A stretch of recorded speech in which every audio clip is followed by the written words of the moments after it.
Fala pessoal, tudo bem com vocês? Para quem não me conhece, meu nome é Maurício e eu sou professor de Física. O objetivo da aula de hoje é efetuar a correção dos exercícios que foram postados no grupo da turma de vocês, no caso, o exercício diagnóstico. Esse exercício diagnóstico ele é uma lista de questões, ele tem apenas 4 questões e foram escolhidas de acordo com o conteúdo que vocês tiveram no passado e aquele conteúdo que tem um certo grau de importância. Então vamos lá à lista de exercícios. Então temos aí correção de atividade, que é o exercício diagnóstico. A primeira questão, ela diz o seguinte: com suas palavras, explica a diferença entre letra A, evaporação e ebulição. Então vamos lá. Pessoal, evaporação ele é um processo no qual um líquido ele acaba passando para o estado gasoso, assim como a ebulição, porém a diferença entre eles é, no caso, a forma com que ele passa para a forma gasosa. No caso aqui da evaporação, isso aqui é um processo mais lento, é um processo que acontece à temperatura ambiente. Enquanto a ebulição é um processo um pouco mais rápido, um processo mais acelerado. Ele vai acontecer quando é fornecido calor para aquela substância. Então, nós temos aí que a evaporação, ela muda de fase, ela passa para o estado gasoso, ou seja, numa maneira mais lenta, né, num processo mais lento. E isso aqui acontece geralmente à temperatura ambiente, tá? É muito importante destacar isso. Enquanto a ebulição não precisa estar exatamente à temperatura ambiente, pois ele vai receber calor. Exemplo dessa situação que nós podemos dar é, por exemplo, aí, ó, da evaporação, roupa no varal. Botando roupa no varal, ela está úmida e o que ela vai fazer? Ela vai acabar secando, mas o processo é lento, é devagar, porque ela vai absorvendo calor e aos poucos aquela água ela vai evaporando. Agora, a ebulição, já como eu falei, é um processo mais acelerado. Nós temos aqui, ó, no caso, um recipiente com água, está sendo fornecido calor para ele e essa água ela vai entrar em ebulição, ela vai começar a evaporar muito mais rápido. Esse processo ele é tão visível que você pode observar que tem bolhas que se é formado aqui dentro do líquido, enquanto no outro processo não forma bolhas no líquido, como no caso anterior. O próximo aqui é a letra B. Nós temos que diferenciar aqui.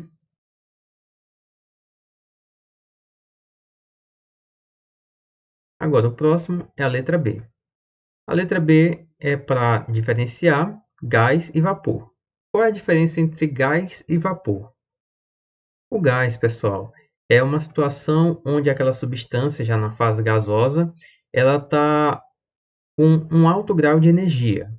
Quando a gente fala em energia, pessoal, mais tarde vocês vão entender do que eu estou falando direitinho aqui. A gente está falando daquela forma da agitação. Nós sabemos que tudo é composto por átomos, né?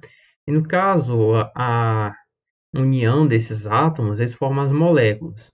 O gás geralmente é a junção aí de átomos que formam essas moléculas e aí essas moléculas compõem um gás. Esse gás, essas moléculas, elas estão muito agitadas, elas estão o tempo todo se movimentando em alta velocidade, porque elas têm muita energia sobre elas. E como a energia ela é tão grande e essas moléculas ficam em constante movimento, a distância de uma molécula para outra é muito grande. Então não tem uma interação, uma força que ligue elas. Dessa forma elas ficam muito separadas. O vapor já é uma situação onde aquelas moléculas elas estão agitadas, elas têm energia por causa da temperatura que eles possuem, porém essa energia é pouca. Então, qual é a consequência disso? A consequência é que o gás ele não passa para o estado líquido ou sólido naturalmente. para que um gás fique líquido, é necessário baixar a temperatura dele e botar numa pressão bem alta. Enquanto o vapor, esse vapor, basta diminuir a temperatura dele, que ele acaba passando ali para o estado líquido, e se diminuir mais ainda, ele passa até para o estado sólido. Então, essa aí é a diferença entre o gás e o vapor. O gás, ele só passa para o estado líquido quando ele é submetido a uma pressão muito alta e redução de sua temperatura. Enquanto o vapor, não é preciso botar ele sob outra pressão, basta simplesmente reduzir a sua temperatura. Um exemplo aqui do vapor é, por exemplo, ao ferver a água, você coloca ali uma panela com água no fogão e aquela panela você bota a tampa em cima. Quando você tira aquela tampa, ela está suada, ela tem um monte de gotículas de água. Nesse caso, aquele vapor ele subiu, se condensou porque ele acabou esfriando e transformou-se em água, passou para a fase líquida. Mas o gás não acontece isso. Por exemplo, o gás de isqueiro. Se você apertar o botãozinho do isqueiro e botar alguma coisa em cima, não adianta de nada. O gás ele vai passar por aquele obstáculo e vai se espalhar para todas as direções. Ele não se transforma na fase líquida porque ele não está submetido a uma pressão maior do que a pressão do meio. E também a sua temperatura ela acaba se elevando, tá?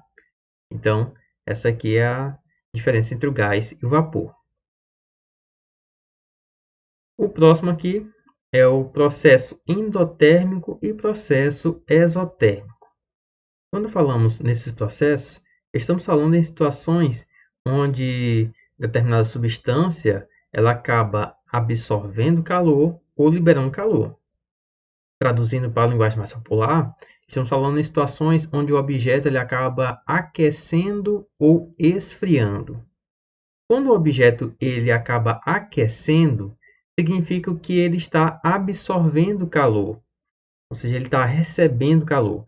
Se ele recebe calor, se ele está aquecendo, isso aí é um processo endotérmico, tá? Endo tem esse prefixo, né? Endo significa dentro.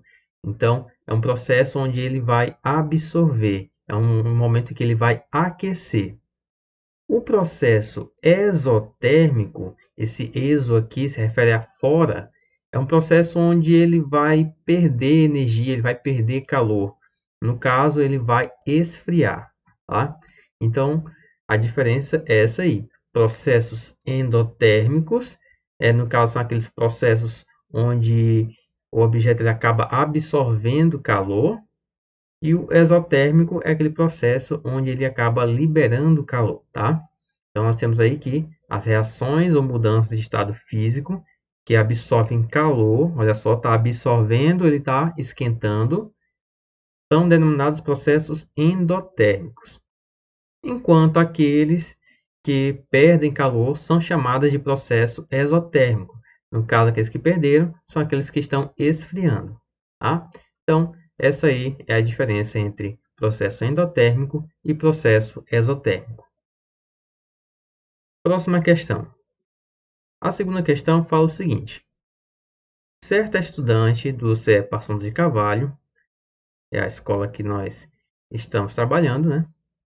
Ao realizar um experimento físico, percebeu que um cubo de gelo acaba flutuando na água, porém ele afunda no álcool. Com base em seus conhecimentos, explica o motivo desse fenômeno ocorrer. Olha só que interessante. O gelo, segundo o experimento dessa estudante, ele acaba flutuando na água, mas no álcool ele afunda. Por que que isso acontece? Quando a gente fala que um objeto flutua em uma substância e ele afunda em outra, nós temos que nos referir à situação da densidade. Mas o que é essa densidade? A densidade, pessoal, ela é uma relação física entre a massa e o volume de um corpo. Por exemplo, o isopor. O isopor você sabe que ele é bem leve. Porém, se eu pegar um pedaço de isopor, esse pedaço de isopor Se eu pegar uma pedra de mesmo tamanho, a pedra ela é bem mais pesada, ela tem mais massa do que aquele isopor. E eu colocando os dois na água, logicamente que a pedra vai afundar, enquanto o isopor ele acaba boiando. Então, o que aconteceu? O isopor tem uma massa menor, o volume dele é consideravelmente grande e ele acaba tendo uma densidade o quê? Pequena. Por que a densidade é pequena? Porque a densidade é uma relação entre a massa pelo volume, ou seja, é massa dividido pelo volume. Ou seja, nós podemos colocar aqui que a densidade, ó, de densidade, é igual à massa do objeto dividido pelo volume. Se a massa é grande e o volume também é grande, ele vai dar um certo valor aí constante. Mas se eu reduzir a massa e eu deixar o volume grande, o que vai acontecer?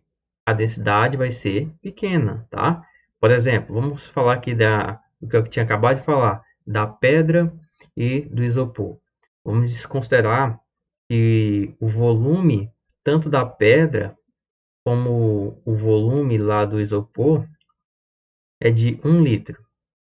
Agora vamos considerar que a massa do isopor é de 0, vamos colocar 100 gramas, tá? Então fica 0,100 quilogramas. No caso, isso aqui sendo a massa aqui do isopor. Vou colocar um izinho aqui do lado, tá? E o outro, que é a massa da pedra, vou botar MP, ó, massa da pedra. Vamos dizer que essa pedra, com 1 litro de volume, ela tem um total de 5 quilos. Olha o que vai acontecer. A densidade aqui do isopor vai ter que ser o quê? A massa dele. Eu disse que a massa dele vai ser isso aqui, 0,1 kg, dividido pelo volume. E o volume dele, tanto dele como da pedra, é de 1 litro. Então, vai ser dividido por 1. Então, isso aqui vai dar 0,1 dividido para 1 é 0,1. Isso aqui é o quê? É quilogramas por litro, né? Então, tá aí. Essa aqui é a densidade do isopor. Agora, a densidade lá da pedra, que eu acabei de citar, é o que? A massa dele, que é 5 kg, dividido pelo volume dele, 1 litro. Isso aqui vai dar 5 kg por litro. Olha o que aconteceu. A densidade do isopor é menor do que a densidade da pedra. Então, eu posso colocar aqui, ó, que a densidade do isopor é menor do que a densidade da pedra. Sendo isso verdade, o isopor ele vai acabar boiando ali na água, enquanto a pedra ela acaba afundando, tá? Vamos ter que saber também a densidade da água, é muito importante saber. A densidade da água, aqui dA, é igual a 1 kg por litro. Então, sendo essa a densidade da água, 1 kg por litro. E a do isopor aqui, ó, dando 0,1, tá? E o da pedra dando 5 kg por litro. Logicamente que do isopor ele vai boiar porque é menor do que o da água e a pedra acaba afundando porque é maior do que o da água, tá? Detalhe, pessoal, esses exemplos que acabei de dar são exemplos meramente ilustrativos, tá bom? Então, sabendo disso aí, né? Nós temos aqui que a densidade da água, ó, ela é de quê? 1 grama por ml, tá? No exemplo anterior, eu acabei de dizer que é 1 kg por litro, mas nós podemos fazer a conversão que vai ter o mesmo resultado. A densidade do gelo, olha só, é 0,9 gramas por litro e a do álcool é de 0,7 gramas por litro. O gelo, a densidade dele é menor do que da água, então o gelo acaba boiando. Enquanto a densidade do álcool é menor do que a do gelo. Então, significa que o gelo, quando vai para o álcool, ele acaba afundando. Então, nós temos aí ó, que, dessa forma, entre o gelo e a água, o gelo tem menor densidade, por isso ele flutua. Enquanto no álcool, o gelo afunda devido à sua densidade ser maior. Então, está aí, questão 2 respondida. Questão 3. Para cada item listado abaixo, indique corretamente os que correspondem a corpos luminosos e corpos iluminados. Primeiro vamos para a definição aqui, pessoal. Quando a gente fala em corpo luminoso, a gente está falando de qualquer corpo que ele emite luz própria. E quando falamos em corpo iluminado, estamos falando daquele corpo que não tem luz própria. Ele depende de alguma fonte de luz para poder ser visualizado. Tudo bem? Sabendo disso aí, vamos para a questão. Aí. Então temos aí, ó, a letra A, lâmpada acesa. A questão foi bem clara, ó. A lâmpada ela está acesa. Se ela está acesa, ela emite luz própria. Se ela emite luz própria, então ela é um corpo luminoso. O Sol, claro, o Sol emite luz própria, então ele é um corpo luminoso. Tela de TV em funcionamento. Tem que se atentar a esses detalhes, viu? Pois se simplesmente falasse em tela de TV, aí teria que botar um depende aí. Depende de quê? Ela está funcionando ou ela está desligada? Porque se ela estiver funcionando, ela é um corpo luminoso, que ela vai emitir luz própria. Porém, se ela não estiver funcionando, é desligada, ela é um corpo iluminado. Tudo bem? A letra D, chama. Quando a gente fala chama, é o fogo. E aí? O fogo, ele é o quê? É um corpo luminoso, ele emite luz própria. Fósforo. Olha só aqui a pegadinha, ó. Fósforo. Fósforo, ele não é corpo luminoso. Não está aceso, não está dizendo que ele está em chamas, ele é apenas um corpo iluminado. O planeta Terra, corpo iluminado. A Lua. A Lua, muitos acreditam que tem luz própria. Mas, pessoal, a Lua, ela simplesmente reflete os raios de luz provenientes do Sol. Então, a Lua também é um corpo iluminado. Uma vela. Olha só a pegadinha de novo. A vela. E aí? A vela está acesa ou está apagada? Aqui não diz, né? Logicamente que a gente vai considerar que a vela ela está apagada. Tá? Ou, por exemplo, você vai no supermercado, eu vou comprar uma vela. Logicamente que você vai comprar a vela apagada. Você vai enxergar ela apagada. Então, essa vela aqui, ela é um corpo iluminado, tá? Olha só aqui, você. Você é o quê? O que nós somos? Nós somos um corpo luminoso ou iluminado? Eu, pessoalmente, eu não emito luz própria, né? Então, eu sou um corpo iluminado. E aqui nós temos o espelho. Para enxergar o espelho, é preciso acender a lâmpada, né? Ou seja, o espelho não emite luz própria, então o espelho também é um corpo iluminado. Então tá aí, questão 3, bem facinha, né? Vamos para a próxima questão. Quarta questão e última. A respeito dos fenômenos ópticos, responda. Letra A. Qual a diferença entre sombra e penumbra? Olha só. Pessoal, essa questão de sombra e penumbra. Quando a gente fala em sombra e penumbra, a maioria das pessoas não sabe nem o que é penumbra. A penumbra, pessoal, é totalmente diferente da sombra. Praticamente, para a gente ver sombra, é só em momentos especiais. Por exemplo, nesse momento, se você olhar para a sua sombra, você não estará vendo a sua sombra. Você verá praticamente uma penumbra. Mas por que não é sombra? A sombra, ela é uma região muito escura, tá? Ela é uma região onde vamos considerar apenas uma fonte de luz pontiforme iluminando um objeto e aquele objeto vai gerar uma sombra, uma área bem escura mesmo. Porém, a penumbra, aquela região que será sombreada, ela ficará mais clara.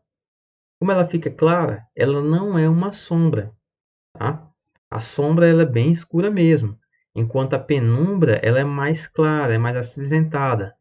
Então, a sombra é algo raro de ocorrer. Por que ela é raro? Porque nós vivemos em ambiente que tem várias fontes de luz, tá? Dentro de sua casa tem 2, 3, 4 lâmpadas acesas, e mesmo que tenha apenas uma lâmpada, a lâmpada acesa ela vai iluminar as paredes, a parede reflete a luz para todas as direções e acaba atingindo ali a sua sombra, transformando ela em penumbra.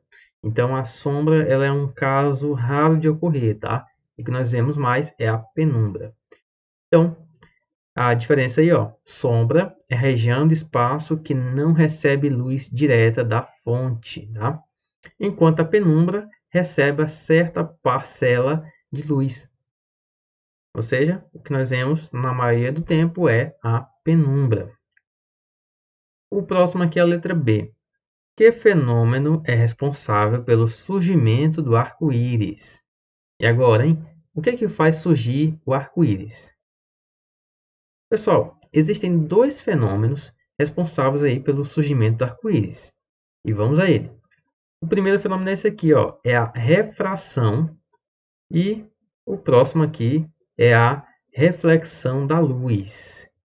Nós sabemos que quando está clima março para chover e começa a chover em certas áreas, o arco-íris geralmente ele começa a ser formado. O ar, como ele está muito úmido, significa que ele tem várias gotículas de água suspensas. Essas gotículas de água, quando ela recebe a luz direta do sol, ela vai fazer o quê?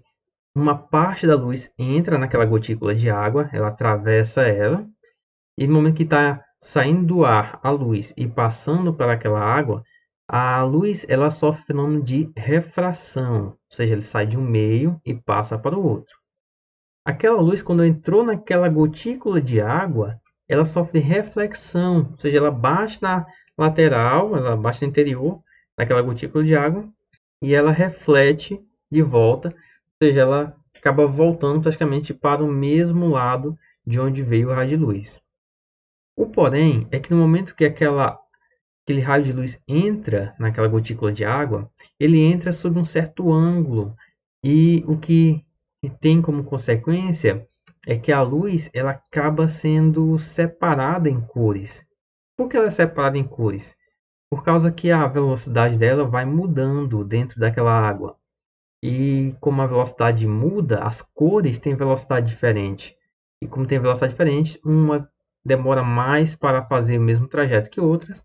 E aí a consequência é que elas acabam se separando, tá? A gente vai entender um pouco melhor essa situação no segundo ano, tudo bem? Então, a luz ela acaba se separando e quando ela sai da gotícula d'água, ela sai separada nos 7 espectros de cores visíveis que nós conhecemos, que é as cores do arco-íris.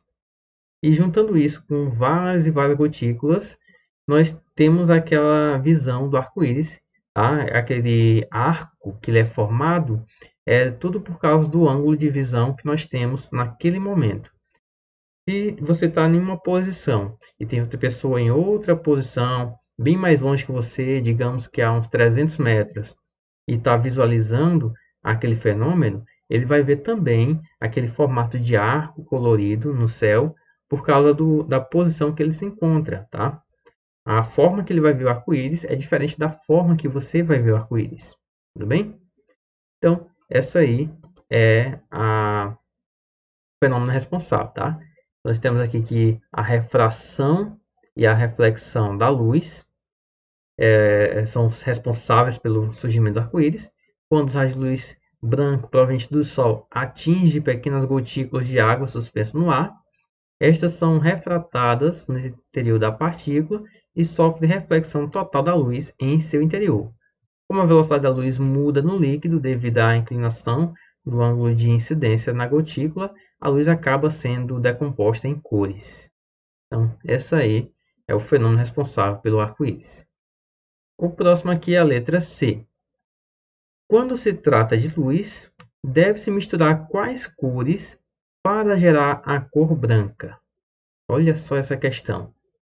Que cor nós temos que misturar para gerar a cor branca, mas isso falando de luz. Na pré-escola nós aprendemos que a cor branca, ela já vem prontinha ali, tá?